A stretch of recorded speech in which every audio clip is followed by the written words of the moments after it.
తెలంగాణ భవన్లో కేటీఆర్ మాట్లాడుతున్నారు. అలాగే చూద్దాం. పనిచేస్తున్న తమ్ముళ్లకు, చెల్లెళ్లకు, సోషల్ మీడియా సైనికులకు, క్షేత్రస్థాయిలో ప్రతిరోజు కాంగ్రెస్తో తలపడుతున్న మా కార్యకర్తలకు, కేసులకు వెరవకుండా ఇవాళ సింహాల్లాగా పోరాడుతున్న మా నాయకులందరికీ పేరు పేరున హృదయపూర్వకంగా ధన్యవాదాలు తెలియజేస్తూ మరొక 4 ఏళ్లు ఈ పోరాటాన్ని ఇంకా ఉధృతంగా తీసుకుపోదామనే ఒక కేసీఆర్ గారి సూచన, కేసీఆర్ గారి భావన కూడా మీకు తెలియజేస్తూ, మరి ఏడాది పాలనలో ఏమున్నది గర్వకారణం అంటే, రాష్ట్రం ఇవాళ నిజంగా చూస్తే రేవంత్ రెడ్డి ప్రభుత్వం వచ్చిన తర్వాత 1,00,000 కోట్ల అప్పులు కొత్తాయి. రేవంత్ బ్రదర్సు మాలామాలైనరు, రాష్ట్రం మాత్రం అధోగతి పాలైన మాట వాస్తవం, ప్రజలు తిప్పల పాలైన మాట కూడా వాస్తవం. తెలంగాణ ప్రజలకు ఈరోజు రేవంత్ రెడ్డి పాలన, కాంగ్రెస్ సర్కారు పాలన అంటే గుర్తొచ్చేది ఒకవైపు 1,00,000 కోట్ల అప్పులు, మరొక వైపు వారు చేసిన దారుణ ఘాతకాలు, తప్పులు.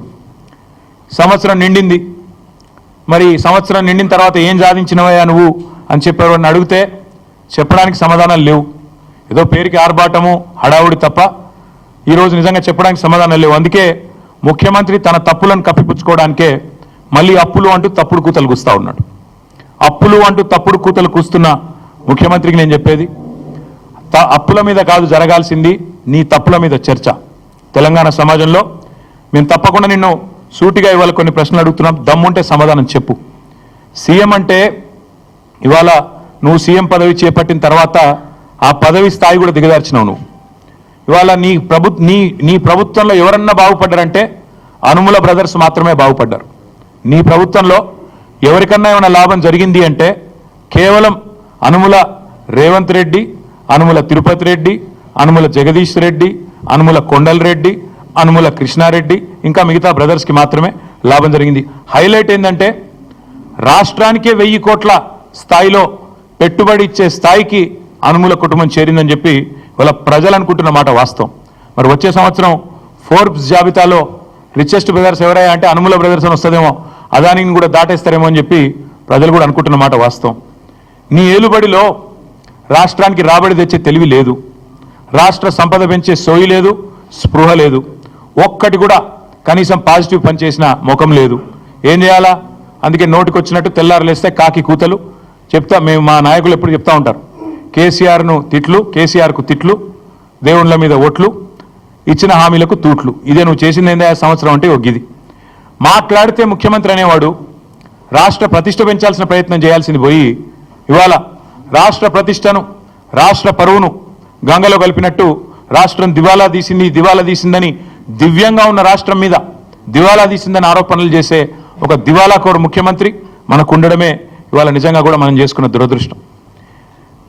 కొత్త పరిశ్రమలు కాదు, ఉన్న పరిశ్రమలే తరలిపోతున్నాయి. యువతకి, ఉపాధికి, రాష్ట్ర ప్రగతికి తీరని అన్యాయం రేవంత్ రెడ్డి చేస్తూ ఉన్నాడు.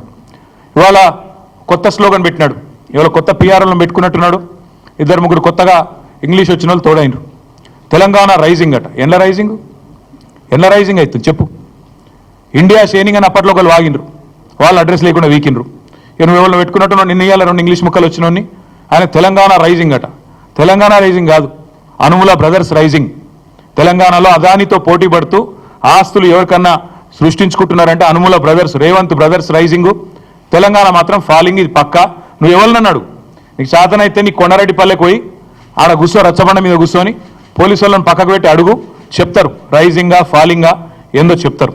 12 నెలల పాలన మొత్తం అసత్యాలు, అర్ధసత్యాలు, అటెన్షన్ డైవర్షన్ స్కీములు తప్ప నువ్వు పీకింది ఏందని నేను అడుగుతాను. ఒక హ్యాబిచువల్ లయర్ లాగా ఒక అలవాటుతో అబద్ధాలు ఆడే అబద్ధాల కోరు మాదిరిగా అటెన్షన్ డైవర్షన్ టెక్నిక్లు, మీడియా మేనేజ్మెంట్ టెక్నిక్లు తప్ప నువ్వు చేసింది ఏంది రేవంత్ రెడ్డి నేను అడుగుతాను. ఇవాళ నేను అందుకే సూటిగా అడిగేది, అప్పుల చాటున అప్పులు అప్పులు అప్పులు అంటే తప్పుడు కూతల మాటున మళ్ళొక్కసారి నీ అసమర్థతను కప్పిపుచ్చుకునే ప్రయత్నం చేస్తే ఊరుకోము, వదిలిపెట్టాం. అందుకే వాస్తవాలు చెప్పడానికే ప్రజలకు ఈ ప్రెస్ మీట్ పెట్టినా, నేను తిట్టడానికి కాదు. మీరు గద్దెనెక్కిన మొదటి రోజే నిజానికి మా నాయకుడు మా కేసీఆర్ గారు చెప్పినారు, వాళ్ళని ఒక 3-4 నెలలు ఏమనకండి, నిర్మాణాత్మక ప్రతిపక్షంగా ఉండండి, శాసనసభల శాసన మండలిలో బయట అక్కసు వెలగక్కినట్టు ఉండొద్దు, మనం పద్ధతిగా ఉండాలి, మనం తెచ్చిన తెలంగాణ, కష్టపడి తెచ్చిన తెలంగాణ ఇది, ఎవరికి ప్రజలు అధికారం ఇచ్చినా తెలంగాణ బాగుండాలని కోరుకోవాలి, ఏమనకండి అన్నారు. మేమేం అనలే. కానీ నువ్వు మొదటి రోజు నుంచి మొదలు పెట్టినావు అసెంబ్లీలో కారు కూతలు, పిచ్చివాగుడు, శ్వేతపత్రాల పేరిట డ్రామాలు. తప్పలేదు. నువ్వు శ్వేతపత్రాలు పెడితే మేము శ్వేతపత్రాలను బయట పెట్టినాం. నువ్వు ఆ అప్పుల గురించి మాట్లాడితే అప్పులను పెట్టుబడిగా పెట్టి సంపద సృష్టించిన వైనాన్ని ప్రజల ముందు పెట్టినాం. కానీ నువ్వు బంద్ చేస్తలేవు.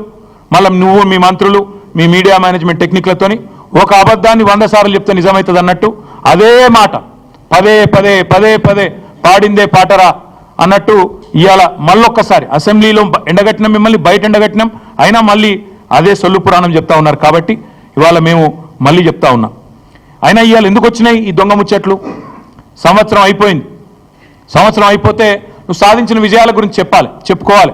గొప్పగా ఇది చేసినాం, అది చేసినాం, పొడి చేసినా అని చెప్పుకోవాలి. కానీ నువ్వేం చేస్తున్నావు? నువ్వు కావాలని అప్పులు గిప్పులు అని మళ్ళీ తప్పుడు కూతలు ఎందుకు కూస్తున్నావు? ఒకటే ఒక కారణం. ఎందుకంటే నీ బాధ ఏంది? నీ 6 గ్యారంటీలు 100 రోజులు అన్నావు, దాని మీద చర్చ జరగద్దు. 420 హామీలు నువ్వు ఇచ్చినావు, వాటి మీద చర్చ జరగొద్దు. అందుకే నేను అంటున్నా, అప్పుల లెక్కలు కాదు, హామీల లెక్కలు చెప్పు. వడ్డీల ముచ్చట్లు కాదు, వాగ్దానాల ముచ్చట్లు చెప్పు.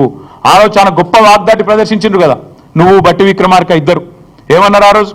ఒక టీవీలో చర్చ కూర్చోబెట్టి, మరి చాలా చెప్తున్నారు మీ ఇద్దరు అడ్డగోలు హామీలు ఇస్తుండ్రు, అవుతుందా మీతోని అని అడిగితే, మాకు అణువు తెలుసు, అనా పైసతో సహా లెక్కలు తెలుసు అని చెప్పి పెద్ద పెద్ద డైలాగులు కొట్టి ఆ రోజు టీవీల ముందు సొల్లు పురాణం చెప్పింది నువ్వు, నీ డిప్యూటీ సీఎం కాదా?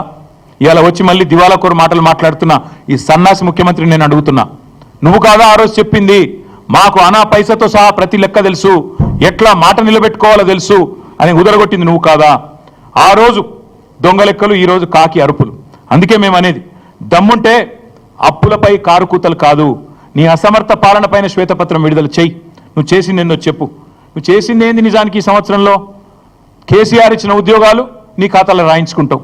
నువ్వు ఎన్ని ఉద్యోగాలు ఇచ్చినా మొత్తం తిప్పి తిప్పి కొడితే 12,000 ఉద్యోగాలు ఇచ్చిండు రేవంత్ రెడ్డి. సంవత్సరంలో 2 లక్షల ఉద్యోగాలని చెప్పి దివాలాకోరు మాటలు చెప్పి గద్దెనెక్కిన కాంగ్రెస్ సంవత్సర కాలంలో ఇచ్చింది. రాహుల్ గాంధీకి రేపు ఎల్లుండి ఉత్తరం రాస్తా, మొత్తం నీ బండారం ఏందో, నీ కథ ఏందో ఆయనకు తెలియదని నేను అనుకుంటలేను. కానీ తెలిసినా తెలియనట్టు యాక్టింగ్ చేస్తున్నాడు. ఆయన కూడా స్వాతిముత్యం యాక్టింగ్ చేస్తున్నాడు. కాబట్టి ఆయన బండారం, నీ బండారం బయట పెట్టాలి. కాబట్టి చెప్తున్నా, నీ రాహుల్ గాంధీ అన్నట్టు ఆయన మీ నాయకుడు అశోక్ నగర్కి వచ్చిండు. మొదటి సంవత్సరంలో 2 లక్షల ఉద్యోగాలు ఇస్తా అని చెప్పి తెలుగులో ట్వీట్లు పెట్టిండు, నమ్మబలికిండు, తెలంగాణ యువతను మోసం చేసిండు. నీ ప్రభుత్వం వచ్చినాక నీ ఇప్పటిదాకా ఇచ్చింది సంవత్సరంలో 12,000 చిల్లర